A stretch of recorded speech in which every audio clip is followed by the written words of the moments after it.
yang dimuliakan Tuan Imam, seterusnya jawatankuasa masjid, muslimin muslimat, alhamdulillah kita bersua lagi pada malam ini bagi meneruskan agenda kita dalam kitab tafsir minal ayatil Qur'aniyah was sunnatin nabawiyah, yang kita tidak dapat bersua pada bulan lepas atas sebab-sebab yang tidak dapat dielakkan.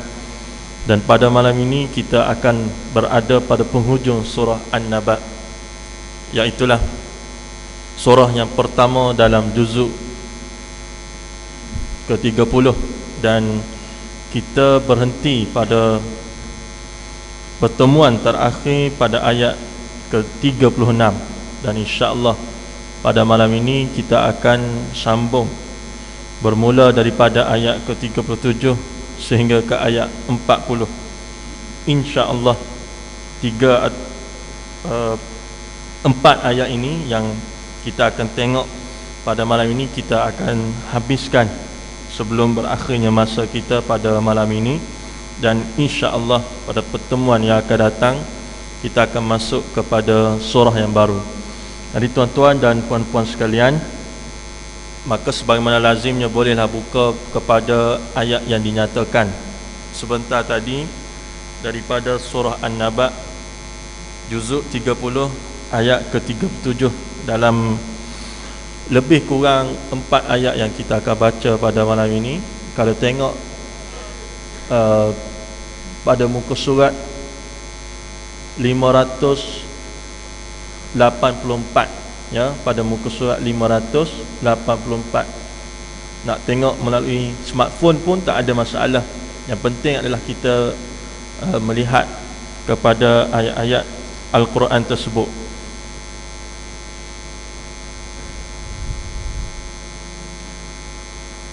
Jadi sekali lagi, muka surat 584 juzuk 30 surah An-Naba ayat 37.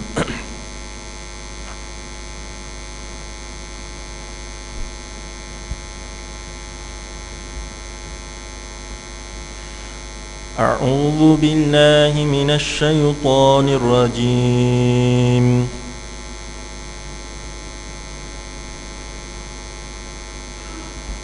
Bismillahirrahmanirrahim.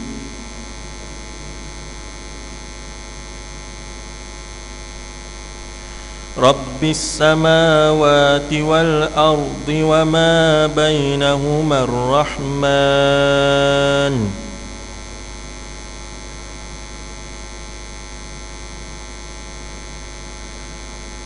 Wa ma bainahuma ar-Rahman tak bunyi dah.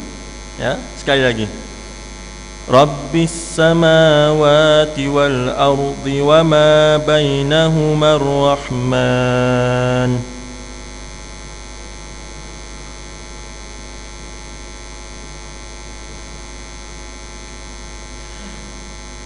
لا يملكون منه خطابا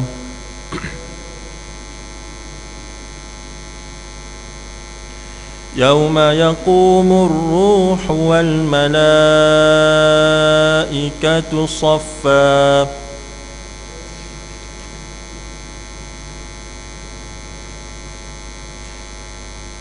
لا يتكلمون إلا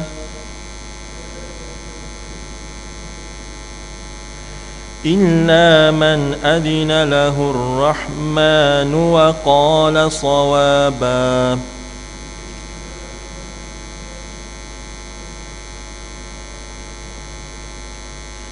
ذلك اليوم الحق فمن شاء اتخذ إلى ربه مآبا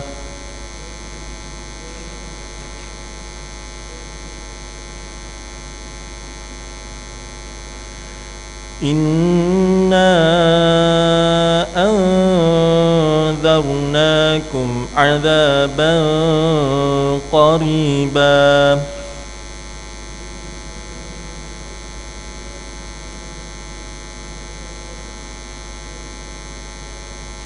يوم ينظر المرء ما قدمت يداه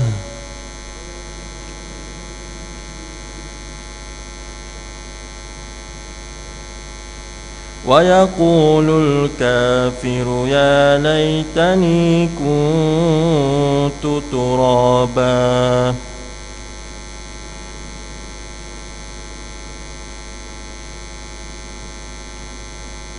Sadaqallahul azim.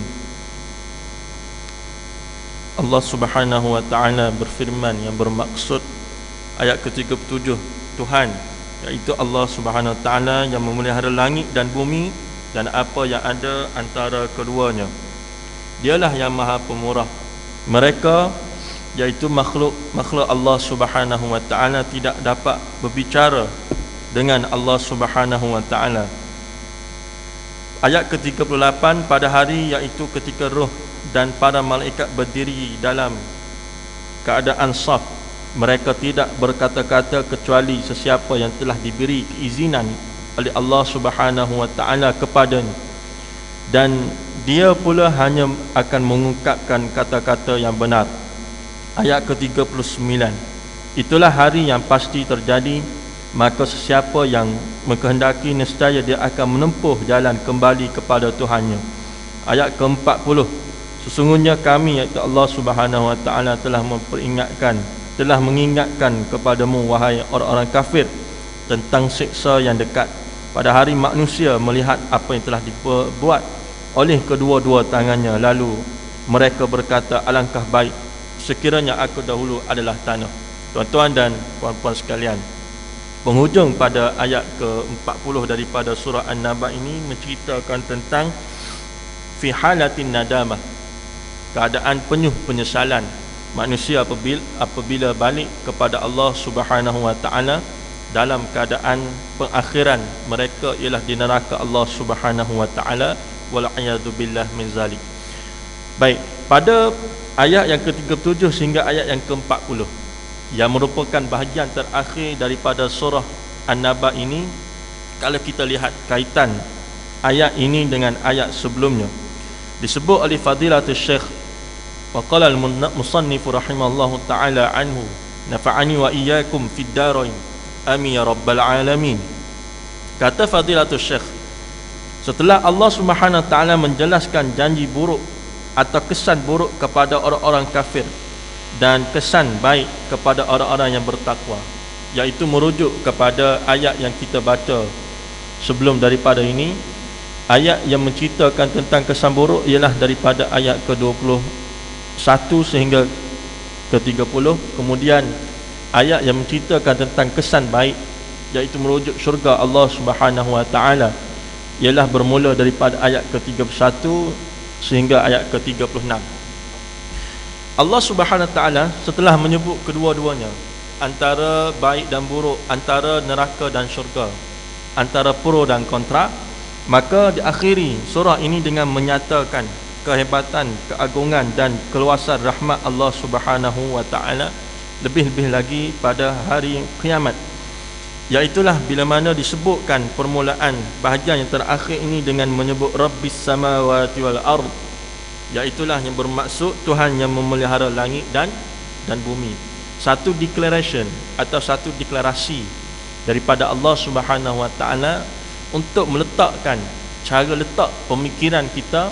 Anda kata ada manusia yang mahu ingkar kepada apa yang diceritakan oleh Allah Subhanahu wa taala tentang neraka, tentang syurga, yang satu hari nanti manusia akan balik sama ada ke neraka atau syurga. Allah Subhanahu wa taala diberikan ayat kepada kita bahawa andai kata neraka dan syurga itu daripada Allah Subhanahu wa taala, maka secara psikologinya disebutkan sekali bahawa yang langit dan yang bumi ini juga dipegang oleh Allah Subhanahu wa taala atau dikuasai oleh Allah Subhanahu wa taala. Sebagaimana yang dapat kita lihat kalau bagaimana Allah Subhanahu wa taala menjaga matahari atau menjaga bulan atau menjaga planet-planet lain, ya, dengan menggerakkan kesemua mereka ini dalam orbit masing-masing, ya. Dan planet-planet Allah SWT ini banyak yang hanya manusia dibenarkan tinggal padanya, ataupun yang sesuai untuk manusia tinggal padanya adalah planet yang namanya bumi, ya. Planet-planet Allah SWT ni banyak, tuan-tuan dan puan-puan sekalian. Tidak terhad kepada bumi semata-mata. Ada Marikh, ada Mushtari, ada Zuhal, ada Pluto yang saiznya macam-macam, ya. Ada yang macam ada ring kat luar, ya, yang mengelilingi sfera, ya, saiz macam-macam. Tapi kesemua ini tidak sesuai untuk habitat manusia. Bagi manusia hidup, menjalankan aktiviti sosial, kemasyarakatan, kekeluargaan, ekonomi, politik dan sebagainya, kesemuanya tidak sesuai, ya, untuk kemandirian manusia. Tetapi walaupun sebegitu, kita kena ingat bahawa kesemua ini ada pengawal. Siapa? Rabbis samawati wal ardh, iaitulah Allah Subhanahu wa ta'ala. Dan disebutkan begitu dari segi psikologinya untuk memberikan gambaran kepada kita ke mana lagi kita mahu melarikan diri, ya, bila kita balik kepada hari akhirat kelak. Wa ma bainahumar rahman, dan apa yang ada antara keduanya. Baik, disebut lagi oleh Fadilatul Syekh bahawa manusia pada hari akhirat tersebut akan terbahagi kepada dua kumpulan sahaja. Maknanya tidak ada golongan ketiga. Mereka ini akan terbahagi pada hujung sekali kepada dua golongan sahaja. Walaupun kalau kita tengok dalam dunia kita sekarang ni macam-macam kumpulan atau macam-macam kelompok atau macam-macam golongan, tapi hujung sekali wahadainahun najdain. Ya, Allah Subhanahu wa ta'ala sebut dalam ayat lain, kami tunjukkan kepada kamu ni pada hujung sekali adalah bila mana disebutkan wahadainahun najdain, dua jalan. Bermulanya ayat ini disebutkan dengan dua jalan, maka manusia nak bersimpang siur pada jalan-jalan mana sekalipun, pada akhir sekali akan balik semula kepada dua jalan, iaitulah sama ada syurga atau neraka Allah Subhanahu wa ta'ala. Tidak ada lagi satu istilah yang disebut sebagai 50-50 ataupun istilah atas pagar dan sebagainya, ya. Tidak ada lagi istilah-istilah tersebut. Sebab itu kehidupan kita ini sentiasa bermain dengan pilihan, ya, sentiasa bermain dengan kita nak pilih kepada yang baik atau kepada yang buruk, sentiasa bermain dalam konteks itu. Dari itulah kalau kita lihat dalam satu ayat yang lain, Allah Subhanahu wa ta'ala menyebut faman ya'mal mithqala dzarratin khairan yarah wa man ya'mal mithqala dzarratin syarran yarah, ya. Nak kata bahawa tidak boleh manusia itu melepaskan diri daripada bayang-bayang dosa dan pahala atau syurga dan neraka. Allah SWT menyebut sebesar zarah sekalipun, jisim yang paling kecil, orang sains boleh urai dengan lebih lanjut lah sebesar zarah ni besar mana. Walaupun sebesar zarah, yarah, Allah SWT sebut akan dilihat oleh Allah Subhanahu wa ta'ala, yang secara teknikalnya dicatat oleh siapa? Malaikat raqib dan malaikat atid. Wa ma yalfizu min qawli illa min ladaihi illa raqibun atid, ya. Disebut di sini bahawa tidak akan, ya, sesekali terlepas pandang, ya, yang mencatat segala amal baik atau amal buruk kita ini oleh para malaikat merujuk kepada malaikat raqib dan malaikat atid, yang mana kedua-dua para malaikat ini ataupun sekali dengan para malaikat lain kita akan tengok kepada surah An-Nazi'at yang insya-Allah kita akan bawa pada bulan depan. Cerita berkenaan dengan para malaikat ada sedikitlah, ya. Baik, daripada itulah, ya, nak menggambarkan kepada manusia bahawa kita tidak boleh melarikan diri daripada bayang-bayang dosa dan pahala atau neraka dan syurga Allah Subhanahu wa ta'ala. Rabbis samawati wal ard wa ma bainahuma ar-rahman la yamlikuna minhu khitaba. Mereka pada hari tersebut tidak akan dapat berbicara lagi dengan Allah Subhanahu wa ta'ala. Tetapi ini ayat umum yang ada pengecualian, ya. Nak kata di sini bahawa pada hari akhirat kelak manusia berada dalam satu situasi yang sangat genting ya, tidak mampu lagi berbicara atau menguatkan hujah atau mendatangkan bukti dan keterangan.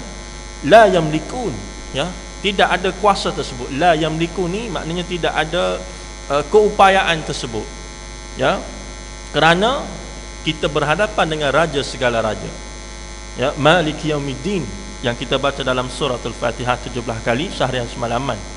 Kalau campur dengan salat sunat lagi lebih, ya. Yang ayat ini menyebut bahawa raja pada hari agama.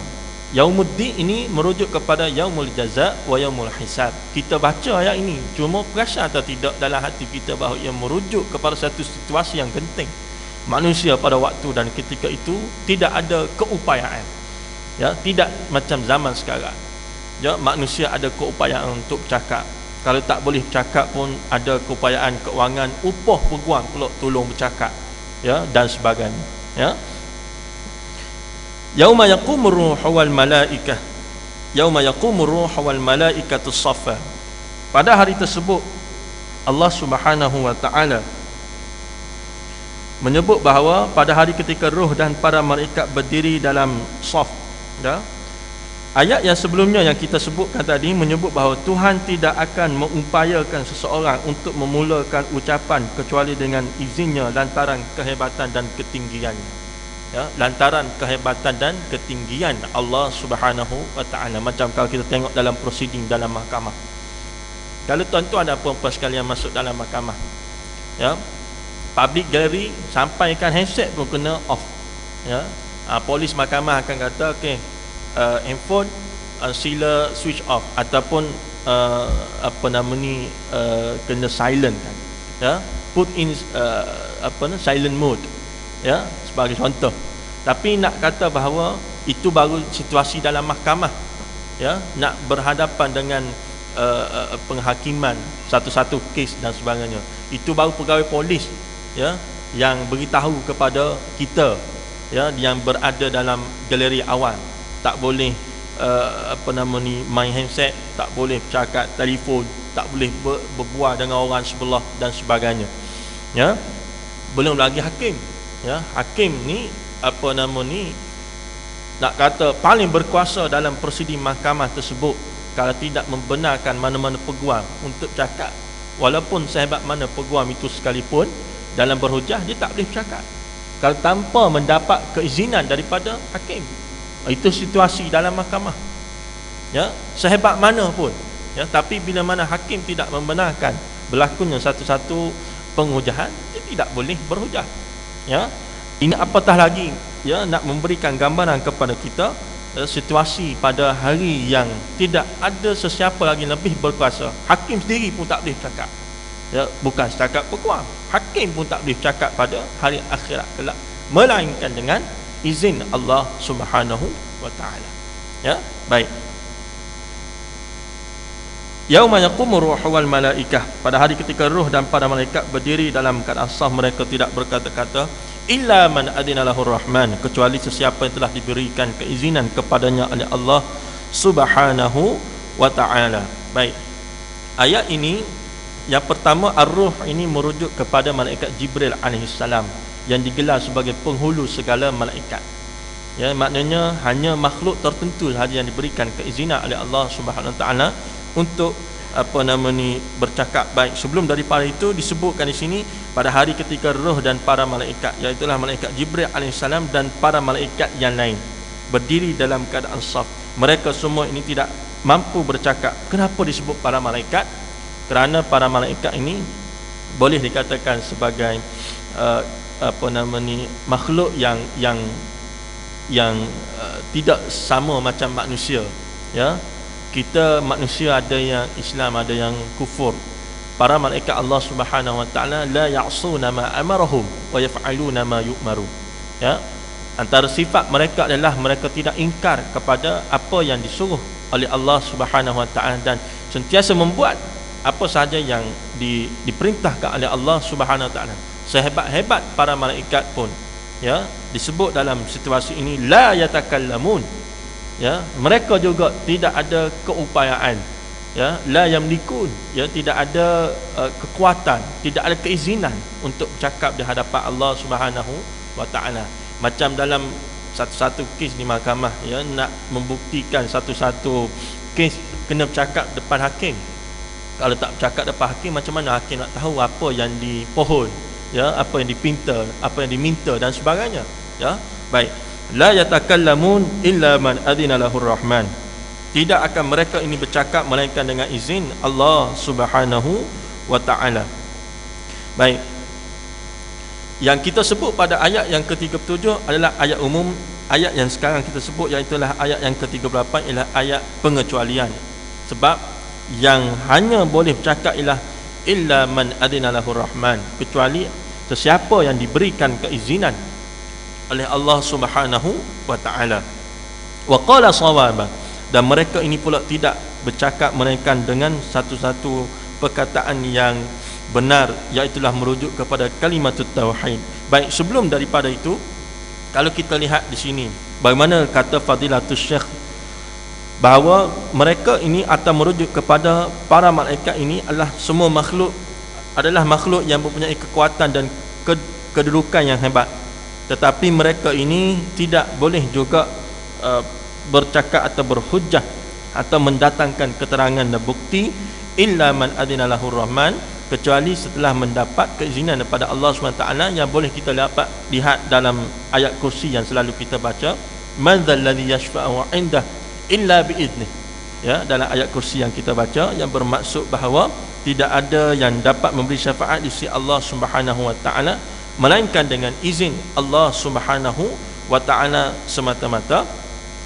Pertama, maknanya hanya dengan izin Allah Subhanahu wa taala.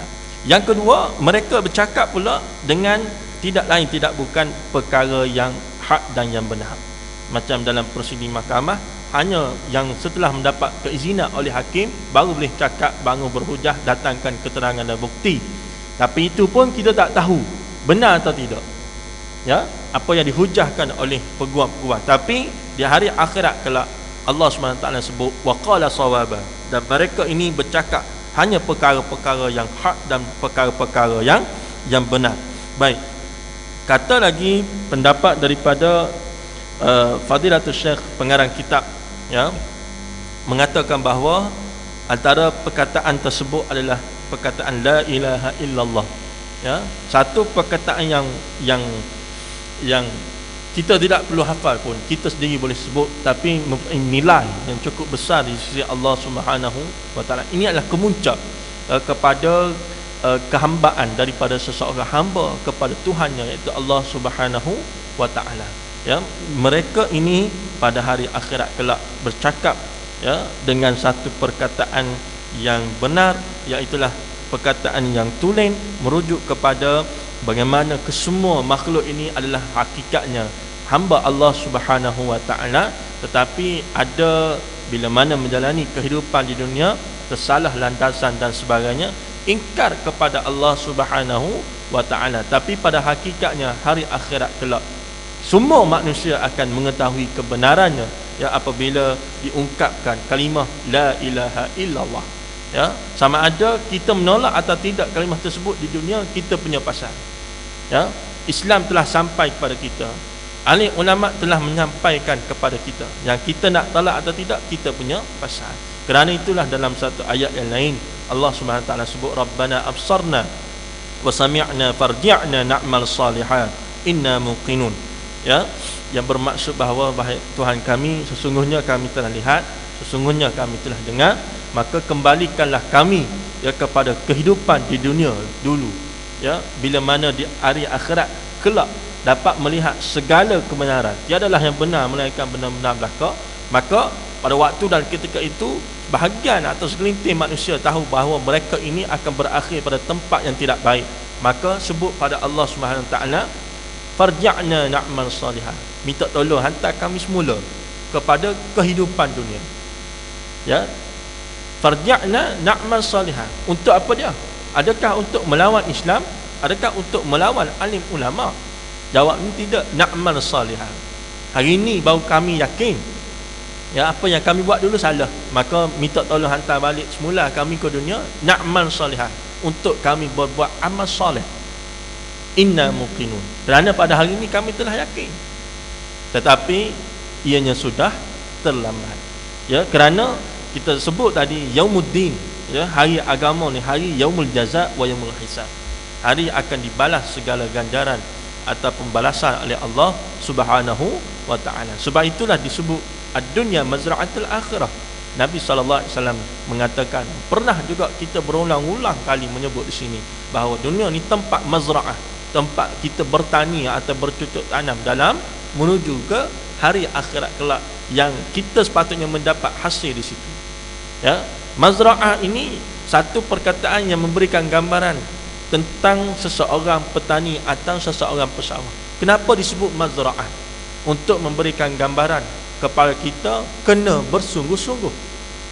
Ya, walaupun kita bukan seorang petani ataupun walaupun kita bukan seorang pesawah, tetapi ia memberikan gambaran bahawa bagaimana seseorang pesawah atau seseorang petani dalam mencari sesuatu rezeki, membanting tulang empat kerat di bawah di bawah terik sinaran cahaya matahari. Ya, nak memberikan gambaran bersungguh-sungguhnya.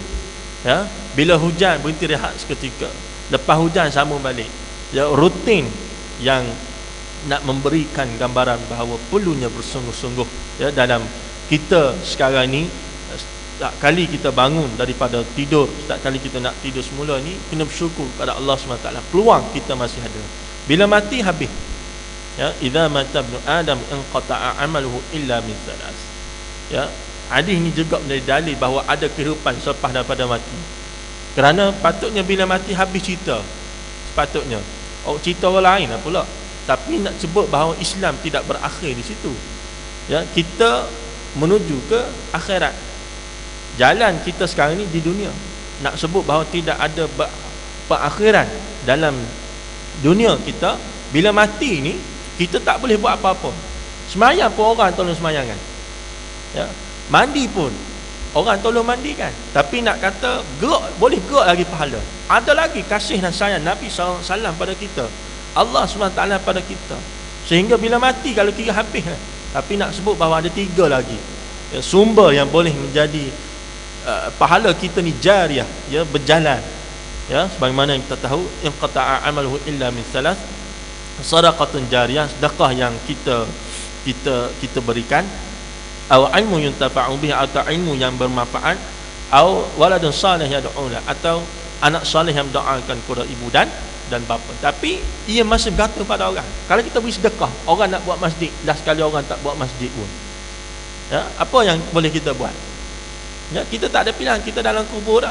Kecuali orang buat masjid, setiap kali orang lain datang sembahyang di masjid, pahala kita bergerak. Dengan sebab sumbangan kita sedikit, masjid dia imarahkan, pahala kita bergerak. Tapi kalau orang tak buat masjid dengan sedekah yang kita sumbangkan, apa yang boleh kita buat?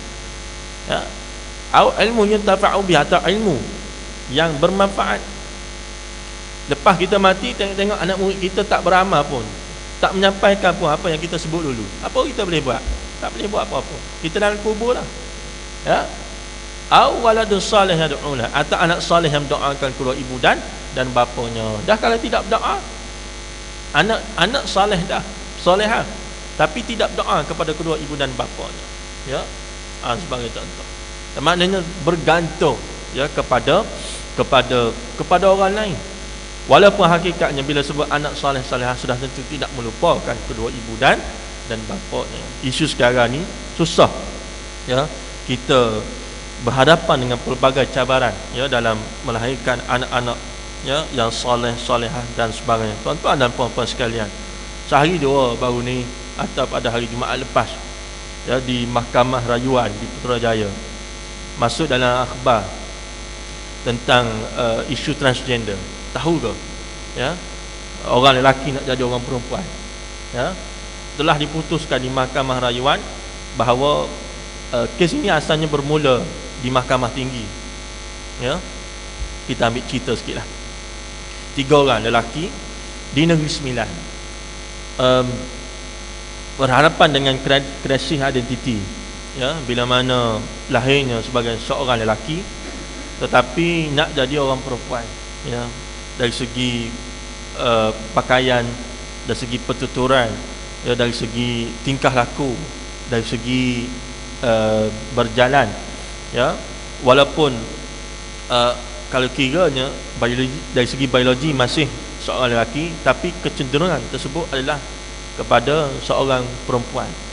Baik, bila begitu di apa nama ni, ada satu section dalam enactment 2009 yang mengatakan bahawa silang jantina ini adalah satu kesalahan jenayah, satu kesalahan syariah.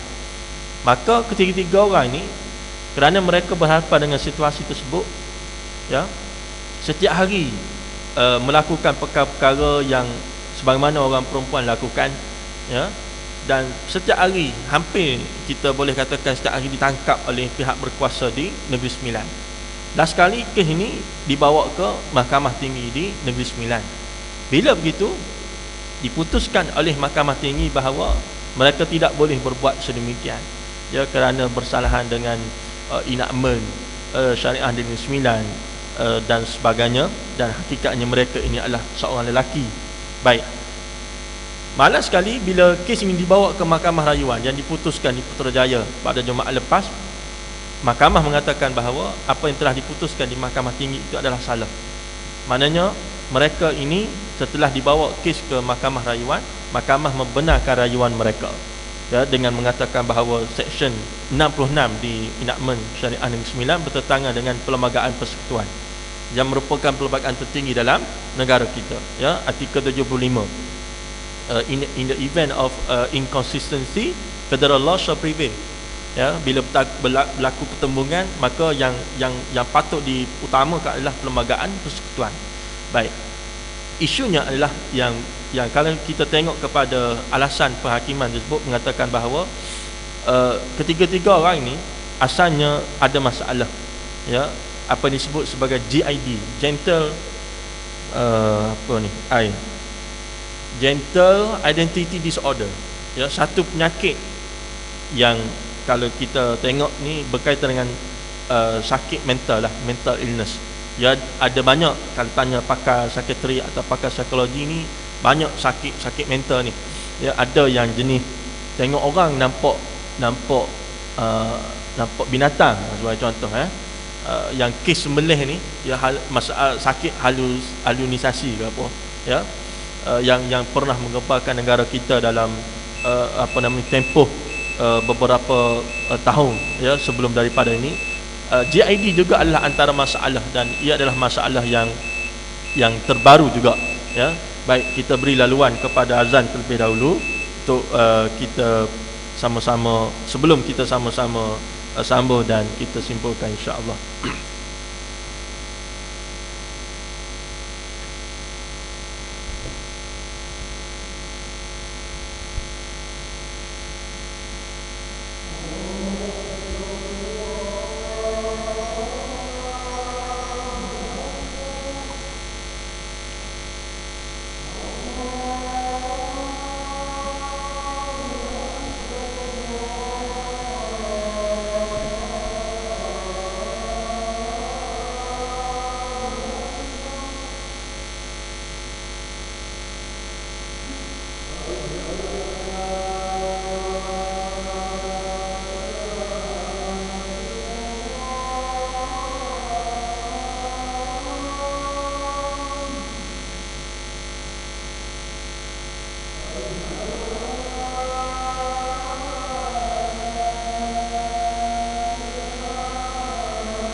Bismillahirrahmanirrahim. Yang nak solat sunat tidak dihalang, yang nak teruskan dengan pengajian lebih-lebih lagi dialu-alukan.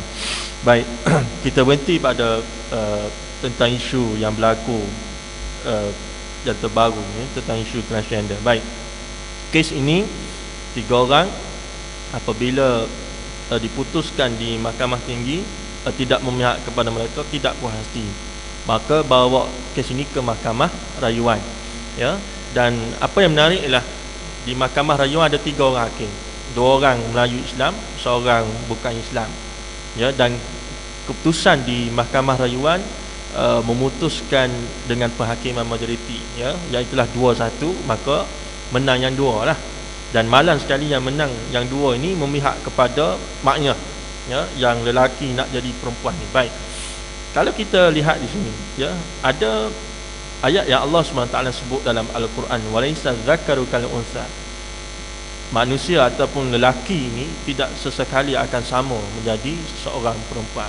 Dan Nabi SAW sebut dalam satu hadis, la'anan Nabi SAW al-mukhannithin minar rijal au wal murtajilati minan nisa, atau kama qala Nabi SAW, bahawa dilaknat Nabi, bahawa Nabi SAW melaknat orang-orang lelaki yang menyeprai orang perempuan, ataupun orang perempuan yang menyeprai orang lelaki, ya. Dan laknat ini kalau kita tengok dalam kaedah usul fiqh membawa maksud haram, ya, haram, kerana tidak disebut perkataan haram itu dengan semata-mata perkataan haram. Sebagaimana kalau kita tengok dalam Al-Quran ada yang disebut dengan istilah la yahillu. La yahillu ini bermaksud tidak halal, maksudnya haram lah, ya. Ataupun wala taqrabu, tidak disebut dengan mana-mana perkataan haram, ya, bermaksud bahawa haram, ya, yang disebut di sini jangan menghampiri zina, ya, wala taqrabuz zina. Baik, ataupun perkataan fajtanibu, ya, lafzul ijtinab, lafaz menjauhkan, ya, fajtanibu, ya, tentang isu arak, ya, jauhkan, maksudnya tidak disebut dengan perkataan haram tetapi tetap membawa maksud haram.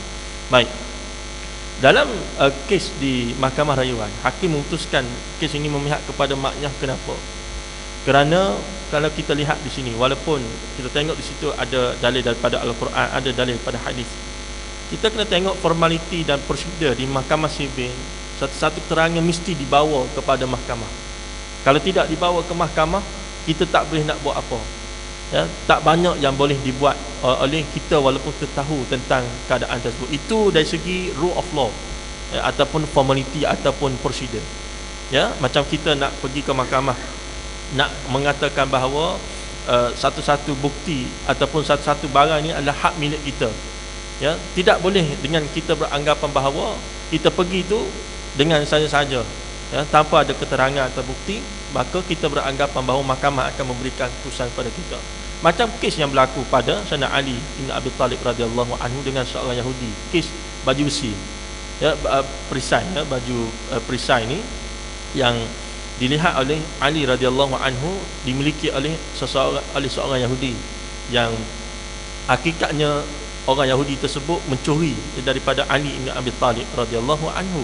Tapi bila kes ini dibawa ke mahkamah, ya, walaupun pada masa itu hakim itu adalah anak murid kepada Khalifah Ali, namanya Qadi Shuraih, ya, adalah anak murid kepada Amirul Mukminin, ya, maka Yahudi ni yang datang ke mahkamah tersebut rasa takut sebab dahlah berlawan dengan Amirul Mukminin, kalau kita kata Perdana Menteri lah.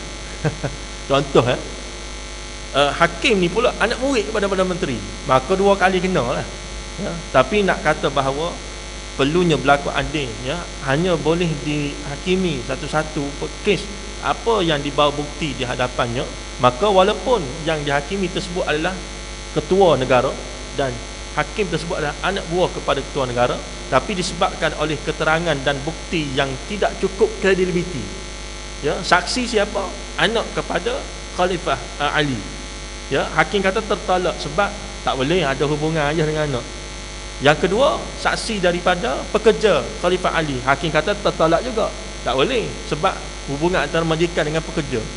Kecualilah Khalifah Ali datangkan saksi lain di luar yang dia ada hubungan langsung atau kepentingan, maka boleh jadi diterima persaksian tersebut.